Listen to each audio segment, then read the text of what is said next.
At Copper Ridge High School, no one paid attention to the man with the mop. He had a name, Mr. Leon Porter, but most students just called him Gramps, when they weren't calling him worse. Slow. Weird guy in the janitor's closet. Washing floors, 'cause he ain't smart enough to teach. That was the story they told themselves, until the day the school caught fire, and Leon Porter did something no one saw coming. Something none of them would ever forget. He was quiet. Always quiet, that didn't talk much with teachers. Never raised his voice, not even when they mocked him to his face. "Yo, Mr. Clean. You missed a spot, your whole life." They laughed.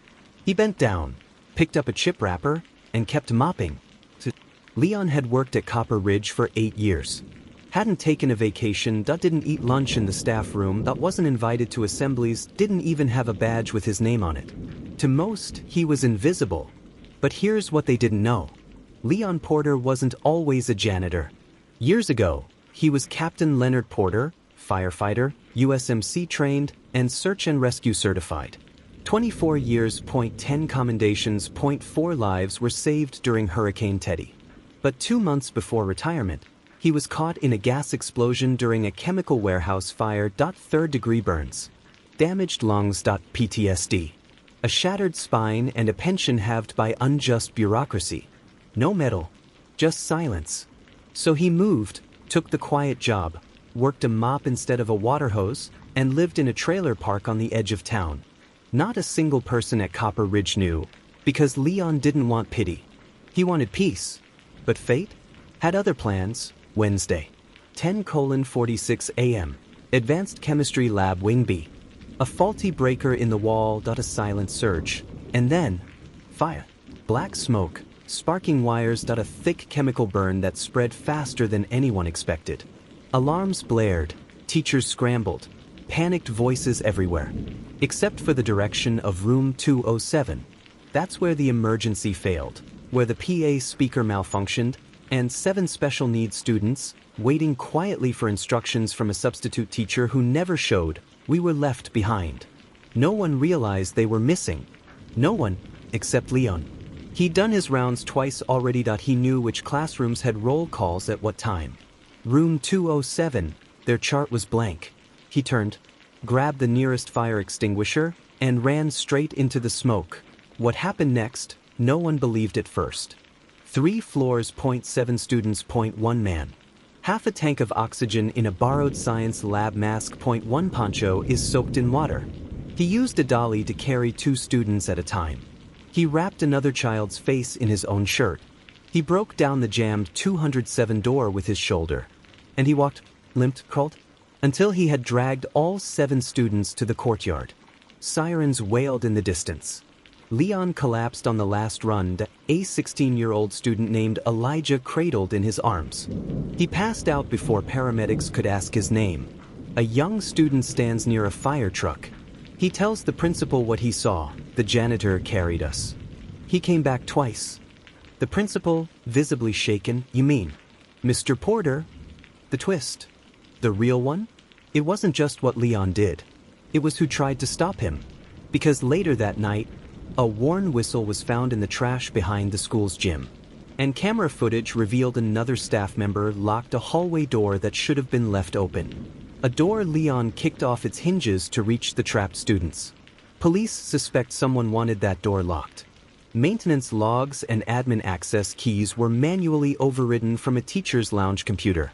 The investigation is ongoing, but whispers started circling about bullying complaints, budget cuts. A school board election tied directly to a new safety grant that needed failure to pass. Failure or a tragedy? Whatever the truth is, one thing is undeniable. Leon Porter, the man they called useless, walked into fire when no one else could or would. He saved 7 lives. Not for glory, but because that's who he's always been. He still doesn't say much, keeps his gloves on, still does his rounds every morning. But now, every kid knows his name. But then came a twist. Security footage revealed someone had locked the hallway door and he had to break it down. Now we dig deeper. Why? And what else are they hiding? The images are grainy. Timestamp, 10:39 a.m. 7 minutes before the blaze was reported. A faculty-only hallway. A tall figure walks up, enters a code on a side panel lock, and then manually disables the emergency door in Wing B. That door was the one Leon Porter kicked off its hinges to reach room 207. The voice belongs to Detective Marion Cruz, a 14-year veteran, now leading the investigation. "It wasn't a glitch," she said. "It wasn't mechanical failure.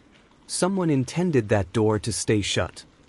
The footage was buried in a forgotten backup server. IT wasn't even part of the public security feed until a part-time IT technician anonymously emailed the file to local media. The email subject line? "You almost let them die." That's when everything exploded. News crews flooded the school, parents demanded answers, and the governor called for an independent audit. The school's statement? It was likely an outdated door sensor malfunction. There's no proof of foul play. But we've seen the footage that there's no sensor, that there's a hand.a code.an unlocked fuse panel. Someone did this. Suspect number 1. Teacher Randy Larkin. World history teacher, faculty advisor to the Student Discipline Board, and the last person seen leaving the teacher's lounge before the fire broke out. He also had access to override keys for that wing's fire control system. But here's the twist. Larkin is also up for the school board chair election, and his biggest campaign pitch? A $2.5 million building safety grant for infrastructure, for renovations, for problems that need fixing. The fire, ironically, guaranteed public support for the bond approval. Now Larkin's name is trending for all the wrong reasons. Interview, former student Amina King. His temper was no joke. He hated when people questioned him. Before the fire, he was fighting with Leon over unauthorized access to locked rooms. Apparently, Mr. Larkin had filed a complaint accusing Leon of lingering near unauthorized control areas. Just days before the fire. But then, another witness came forward. A sophomore named Jaden Ellis. "I saw something weird that morning. Mr. Larkin was arguing with someone in the hallway. I thought it was just a teacher, but now I think it was Mr. Porter." He pauses. "I thought they were talking about cleaning supplies. But one of them said, people get fired for finding the wrong doors unlocked." Later that week, security techs pulled footage from Leon Porter's janitor closet. Guess what they found? Tampered wiring. Leon's radio had been scratched out, and his panic button, the one connected to the central alarm system, disconnected completely. Which means, if Leon hadn't run toward the fire, no one would have. The system failed. Or more likely, someone made sure it would. He hasn't spoken on camera, but sources close to him say he remembers the moments before the fire, and specifically remembers seeing someone leaving the teacher's lounge. Someone who avoided looking at him and who told him to mind his business or he wouldn't have a job next week. This isn't just about a fire anymore. It's about sabotage, cover-ups, and maybe even attempted murder. Because cameras show students entering room 207, but someone tried to stop anyone from leaving. So we ask, who locks 7 special needs students inside a burning hallway? And what? Ms. Vega, school counselor, Elijah, one of the students Leon rescued, has been having nightmares. He keeps drawing pictures of the fire. On one drawing, scrawled in crayon, "We almost died, but the quiet man saved us." Another shows a stairwell door with a red X drawn above it and someone watching from behind the wall. What if someone else was there? What if more than one person helped cover it up? Because just yesterday, police admitted that when they tried to re-interview Mr. Larkin, he was gone, left town, left his home, left his phone. No resignation.no forwarding address, just vanished. And now, there's a new message posted anonymously under a local news clip. A user named copperrat_079 commented, "You only saw the fire. You didn't see what was planned for next week. Someone set the blaze, someone made sure help couldn't come. And if they're still out there, what else are they willing to do to stay in control?"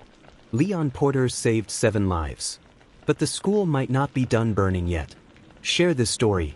Follow to catch part 2 because the next chapter might expose something far bigger than just one fire.